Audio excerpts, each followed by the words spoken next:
안디옥 교회가 세워진 이 안디옥이라는 도시는 오늘날 터키 남동부에 있는 도시로 오늘날에는 시리아와 국경을 마주하고 있는 도시입니다. 그런데 이 성서 시대 주후 1세기 이 사도행전 본문 말씀에 쓰일 당시에 이 안디옥은 아주 로마 제국 안에서도 큰 대도시였습니다.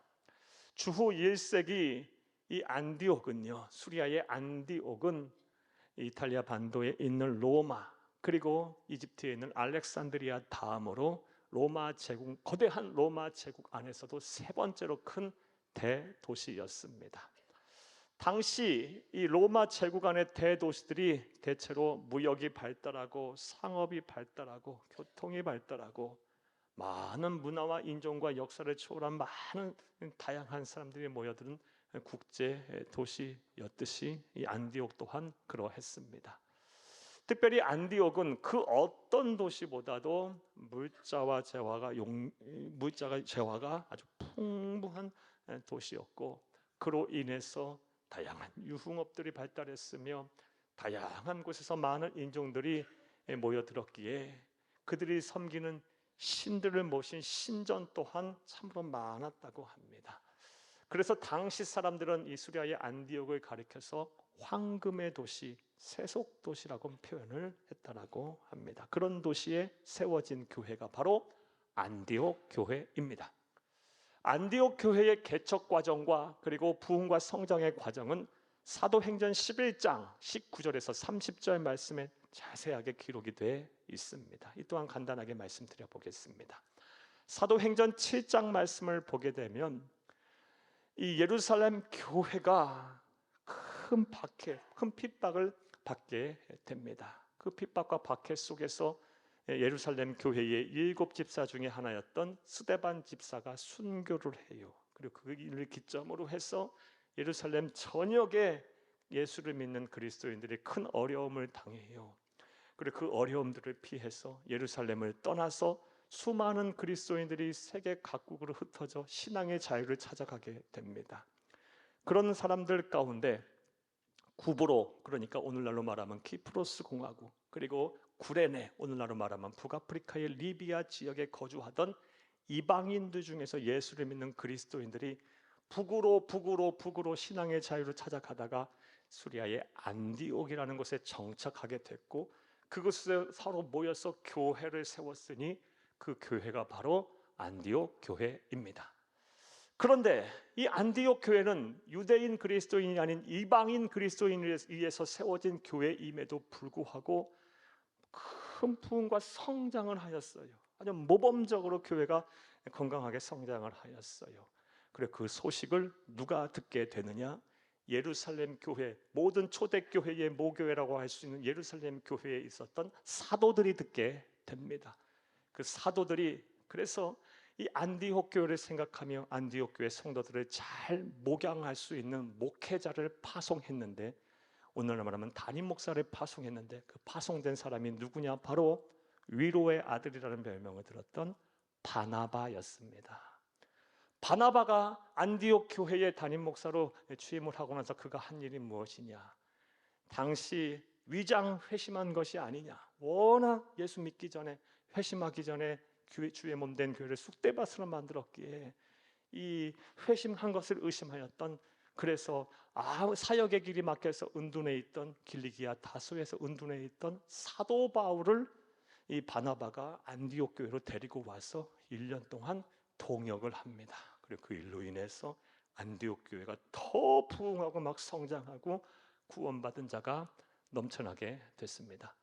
무엇보다 우리가 안디옥 교회를 유의 깊게 봐야 할 사항은요, 안디옥 교회 성도들은 예수를 아주 잘 믿는, 작은 예수가 되기 위해서 아주 몸부림치고 힘썼던 진정한 그리스도인들이었습니다.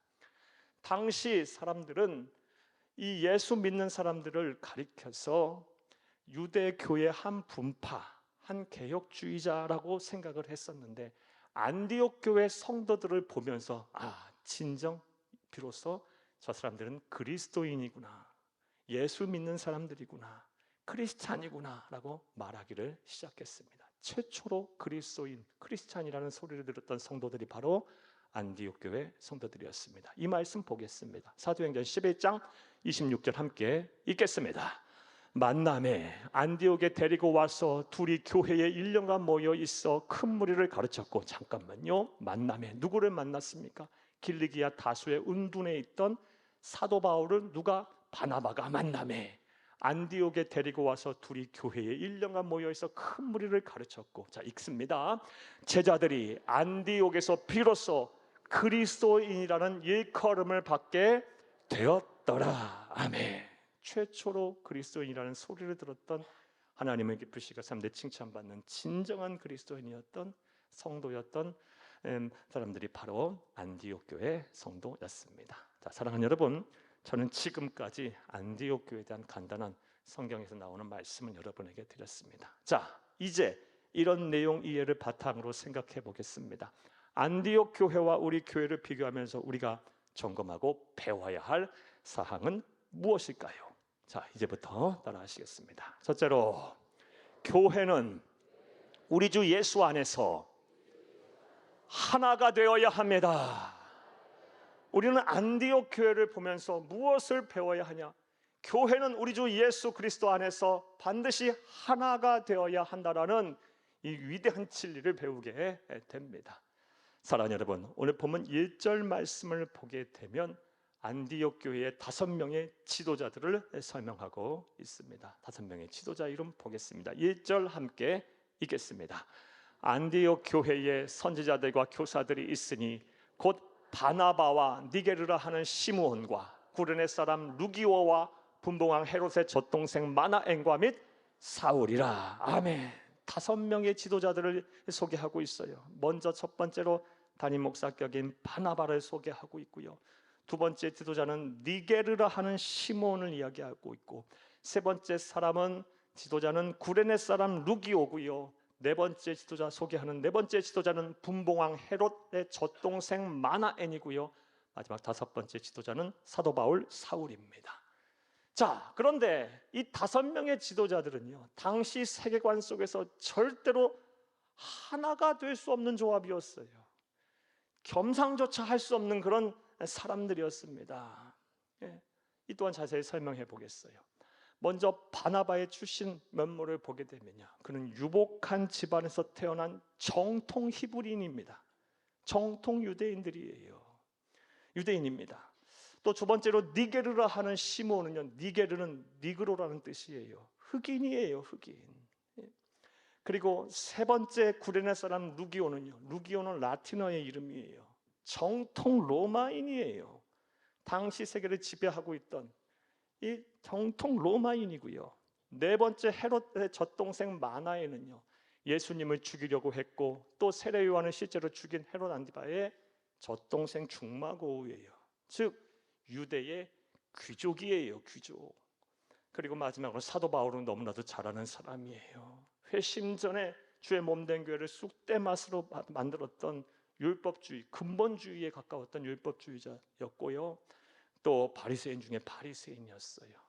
이 5명의 조합은요, 절대로 당시 세계관 속에서 하나가 될 수 없어요.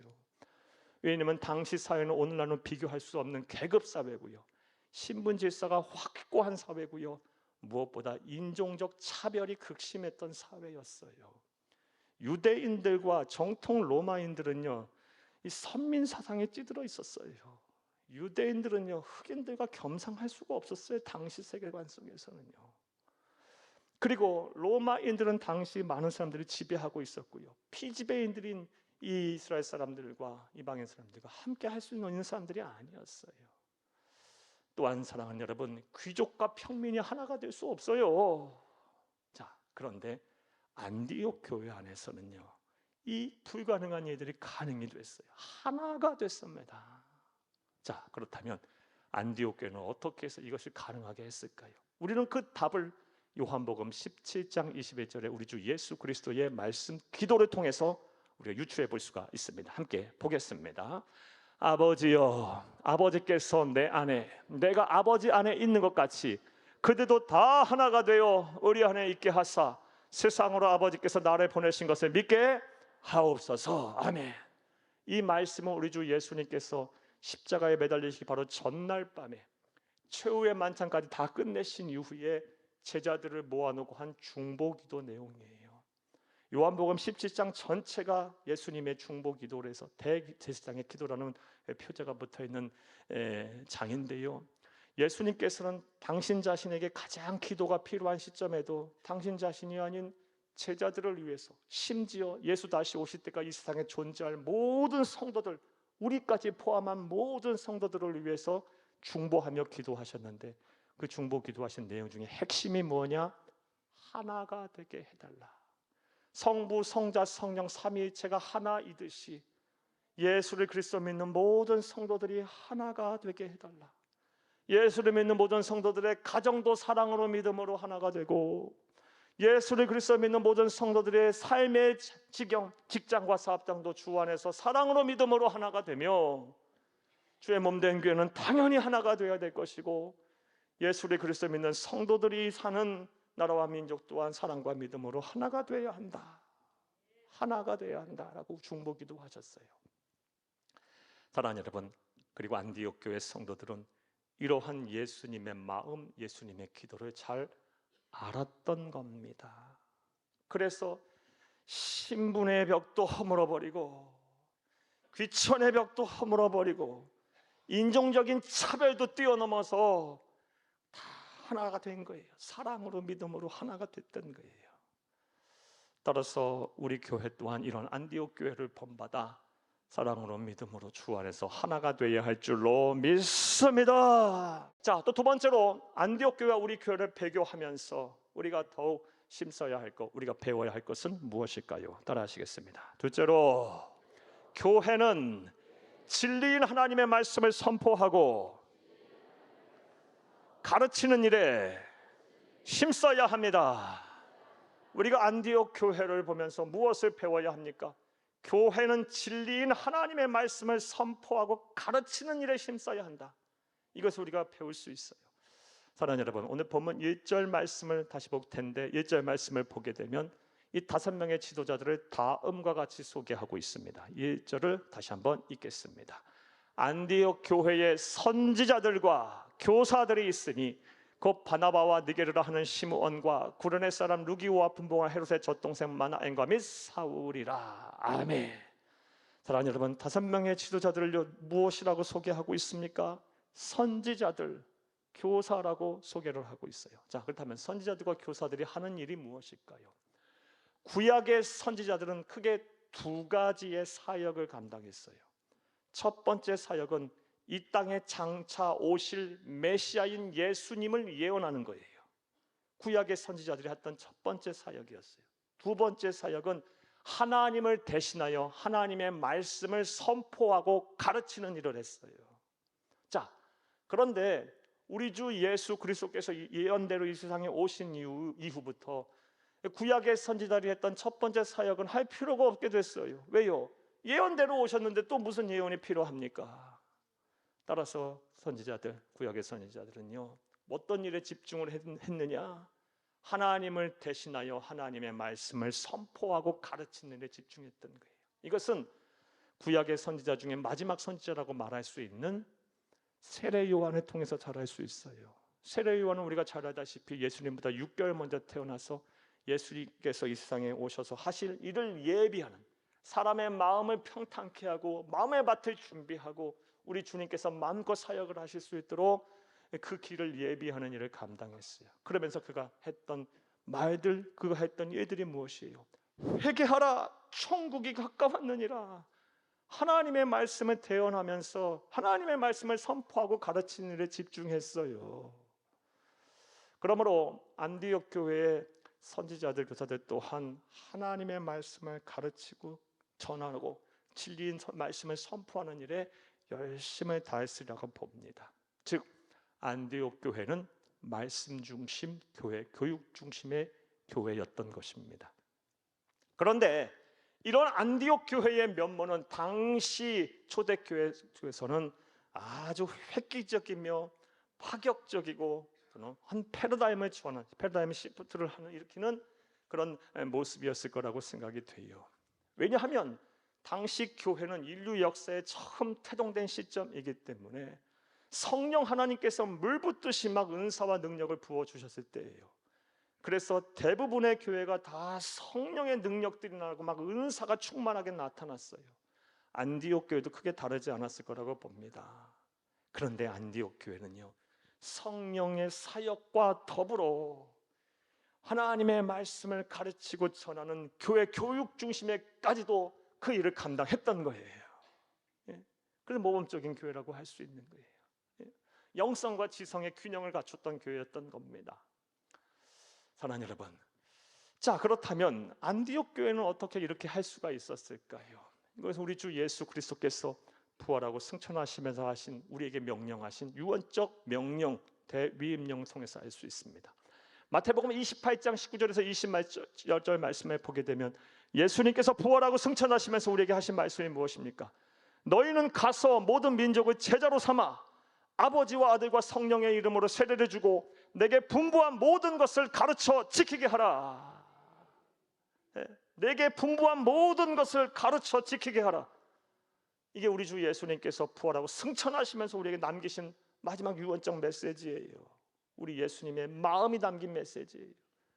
안디옥 교회 성도들은 이것을 정확하게 알았던 거예요. 성령의 사역과 더불어서 진리 말씀을 선포하고 가르치는 데 열심을 다했던 것입니다. 따라서 우리 교회 또한 이 일 위해 최선을 다할 줄로 믿습니다. 우리 교회 예수 다시 오실 때까지 진리의 말씀을 선포하는 교회, 복음의 순수성을 지키고 복음의 성결성을 수호하는 교회, 그리고 교회 교육에 열심을 다하는 교회가 되어야 할 줄로 믿습니다. 또 세 번째로 우리가 안디옥 교회를 통해서 우리가 점검하고 배워야 할 사항이 무엇일까요? 따라 하시겠습니다. 셋째로, 교회는 합심하여 예배하고 기도하는 일에 최선을 다해야 합니다. 교회는 마음을 같이하여 모이기를 힘써 합심하여 예배하고 기도하는 일에 최선을 다해야 된다.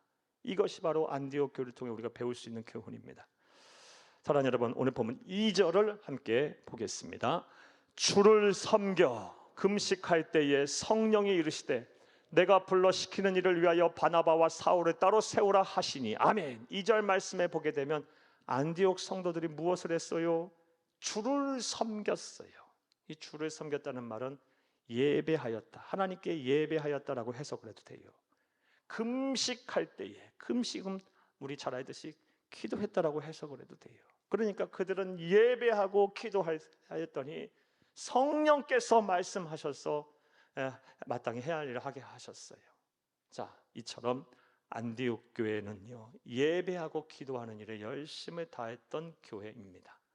그런데 이들의 예배와 기도의 형태를 보면서 우리가 놓쳐서는 안 되는 중요한 사실이 있습니다. 이들은 혼자서 예배하고 혼자서 몰래 기도하는 성도들이 아니었어요. 물론 그런 기도도 했을 수 있겠죠. 하지만 오늘 본문 성경에서 사도행전에서 말하고 있는 안디옥 교회의 예배와 교회의 기도의 모습은요, 개인이 홀로 조용히 잠깐 이런 하는 예배와 기도가 아니고 함께 모여 마음을 같이하여 뜻을 같이하여 시간을 구별하고 장소를 구별하고 마음의 준비를 해서 함께 예배하는 그런 예배를 말하고 함께 기도하는, 부르짖어 기도하는 기도를 말해요.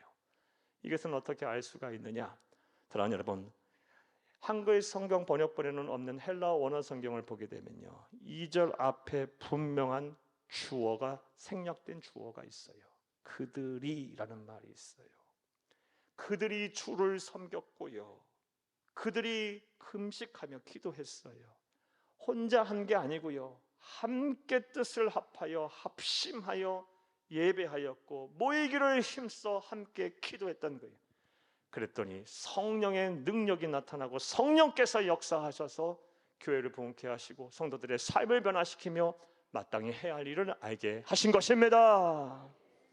이처럼 사랑하는 여러분, 바람직한 성도의 예배 생활과 기도 생활은요, 뜻을 같이하여 합심하여 함께 예배하고 함께 기도하는 거예요.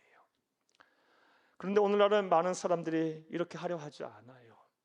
심지어 어떤 사람들은 나 혼자 신앙생활 잘하면 되지, 내 신앙 잘 지키면 되지, 무슨 교회 나와서 예배하고 기도할 필요가 있느냐, 이렇게 말하는 성도도 있고 심지어 목사들도 있어요. 사랑하는 여러분, 그런데 이건 매우 잘못된 생각이에요. 신앙생활은요, 세상 바뀌는 세상 풍조에 따라서 하는 게 아니에요. 개인의 생각과 개인의 취향대로 하는 게 아니에요. 이건 신앙생활이 아니에요. 바른 신앙생활은 성경대로 하는 거예요. 하나님의 말씀대로 하는 거예요. 잘 푸른 마르고 꽃은 시들어도 변함이 없는 진리인 하나님의 말씀에 뿌리를 받고 신앙생활하는 것이 하나님이 기뻐하시는 신앙생활인 것입니다. 그러므로 우리 성경을 통해서 모범적으로 하나님께서 제시한 안디옥 교회 성도들을 본받아 우리가 마음을 같이하여 뜻을 같이하여 모이기를 힘써서 예배하고 함께 기도해야 할 줄로 믿습니다. 또 네 번째로, 사랑하는 여러분, 우리가 안디옥 교회를 통해서 우리가 배울 수 있는 점이 무엇일까요? 따라하시겠습니다. 넷째로, 교회는 영혼 구원을 위해 전도와 선교와 구제에 힘써야 합니다. 교회는 영혼 구원을 위해 전도와 선교와 구제에 힘써야 한다는 것을 우리는 안디옥 교회를 통해서 배울 수가 있습니다. 사랑하는 여러분, 안디옥 교회가 교회 사적으로 볼 때 큰 공헌을 한 것, 큰 공헌한 점이, 뚜렷한 공헌한 점이 있는데 그것이 무엇이냐? 모든 교회 가운데 이방인들 선교를 위해서 최초로 선교사를 파송한 교회가 바로 안디옥 교회입니다. 사랑하는 여러분, 오늘 보면 2절과 3절을 함께 보겠습니다. 주를 섬겨 금식할 때에 성령이 이르시되 내가 불러 시키는 일을 위하여 바나바와 사울을 따로 세우라 하시니 이에 금식하고 기도하고 두 사람에게 안수하여 보내니라. 아멘. 안디옥 교회는 자기 자신들만이 받은 은혜와 복을 간직하는 그런 교회가 아니었어요. 받은 은혜와 복을 세상을 향해 흘려보낼 줄 아는 그런 교회였어요. 모범적인 교회였던 거예요. 사랑하는 여러분, 그래서 선교에 힘썼고 전도에 힘썼고 또 영혼 사랑하는 마음이 있어 구제도 힘썼을 줄로 봐요. 생각이 됩니다. 그런데 생각해보면 이것은 너무나도 당연한 거예요.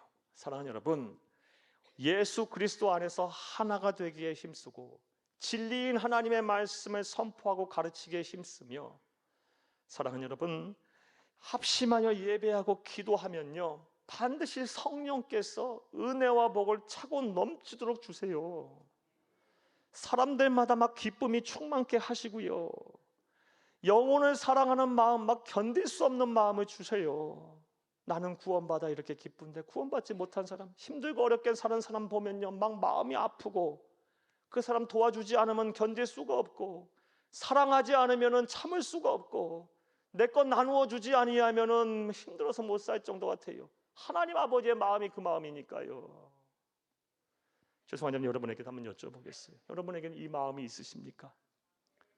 구원받은 건강한 성도, 진정한 성도, 예수님이 찾으시고 세상이 찾는 진짜 그리스도인의 마음은요, 내가 받은 은혜 나 혼자 간직하고 살려 하지 않아요. 그거 귀찮아하지도 않아요. 세상을 향해 자꾸 은혜와 복을 막 흘려보내려고 해요.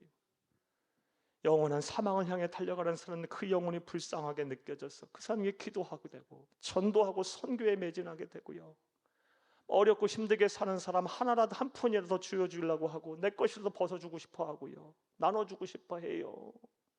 바쁘다고요? 안 바쁜 사람이 어디 있어요? 힘들다고요? 안 힘든 사람이 어디 있어요? 요즘 세상 사람들 중에서요. 우리에게 마음이 없어서, 하나님 아버지의 마음이 없어서 그래요. 안디옥 교회 성도들에게는 이 하나님 아버지의 마음이 가득했기 때문에, 예수님의 마음이 가득했기 때문에, 진정한 그리스도인이었기 때문에 자신이 받은 은혜와 복을 세상에 흘려보냈던 거예요. 영혼 사랑, 영혼 구원에 힘썼던 교회인 것입니다. 사랑하는 여러분, 교회가 아니고 누가, 무슨 단체가, 무슨 조직이 영혼을 구원하겠습니까? 하나님께서는 교회를 사랑하세요. 그래서 사랑하시는 거예요. 교회만이 세상의 소망이다라고 그래서 말씀하시는 거예요. 그런데 그런 하나님 아버지를 실망시켜서야 되겠어요? 마지막 때가 가까우면 가까울수록 주의 몸된 교회들은 더 영혼들을 사랑해야 돼요. 구원하기에 힘써야 해요. 전도와 선교와 구제에 힘써야 할 줄 믿습니다. 이것이 바로 저와 여러분이 힘써 지키고 앞으로 더욱 열심히 해야 할 일임을 믿으시기를 간절히 주의 이름으로 축복합니다.